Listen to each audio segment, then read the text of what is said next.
Hello sa inyo mga guys, welcome po sa panibagong episode ng channel namin. So ngayon, meron tayong bubuksan, tsaka re-reviewin kung okay ba talaga itong nabili namin. Kung bago pala kayo sa channel namin, hindi kalimutan mag-subscribe. Ang channel nito, more unboxing and product review. Tingnan na natin.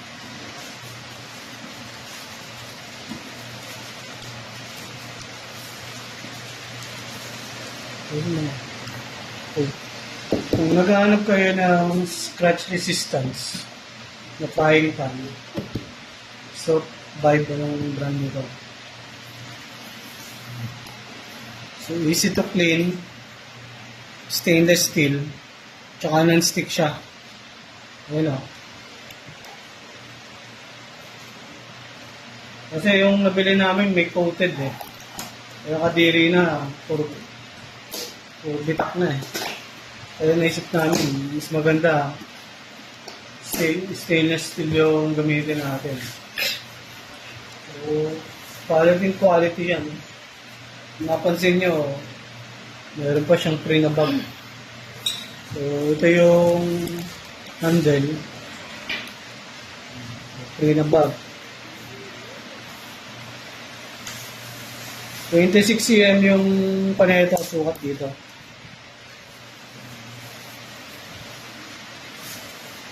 So, meron din siyang diba? May user manual. Hindi nga lang kasama yung takip. Pero okay lang. Stainless steel.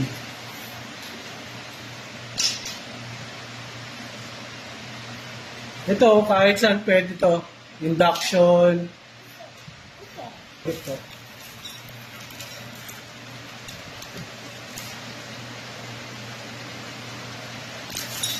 Non-stick yan.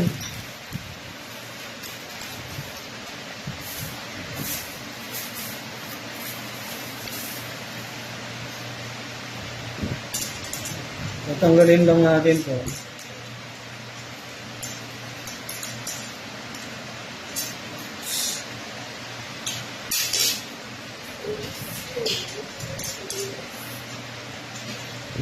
Abangan nyo yung reels namin, reels and short video namin ito. Titignan natin sa actual kung pag ginagamit na. Kung non-stick ba siya, kung anong friction niya sa ko.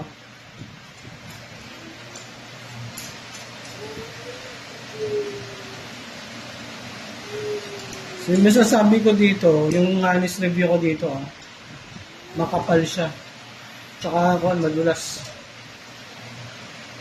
Ang isa lang dito para hindi talaga masunog yung kawali. Huwag nyo masyadong lalaksan yung apoy.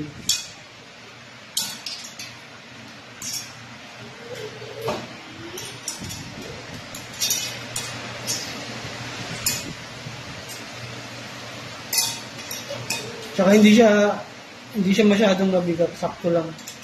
Kasi may mga ganito na grabe. Bagyan mo na siya magbuhat eh.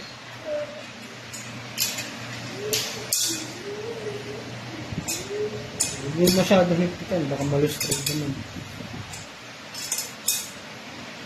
Wala naman masyadong maluwag, baka naman mabuwan bigla. Ayan o. Ganda. So, abangan nyo yung subscribe ko sa amin, abangan nyo yung actual na pagluluto. Susubukan natin siya sa induction, sa infrared, kung gagana siya. Tsaka kung ano magiging result niya. Kung masusunog ba, o non-stick ba talaga siya. Yun, abangan nyo yun. Ito, sobrang higpit na to. Yun, may brand pa siya dito. May sabitan. So yan, the best ng frying pan to. Ang review dito. So, yun lang. Kung nagustuhan nyo to, iwan ko yung link dito sa description box. Sa comment section. O kaya sa yellow basket. Pando. So, yun lang. Bye-bye.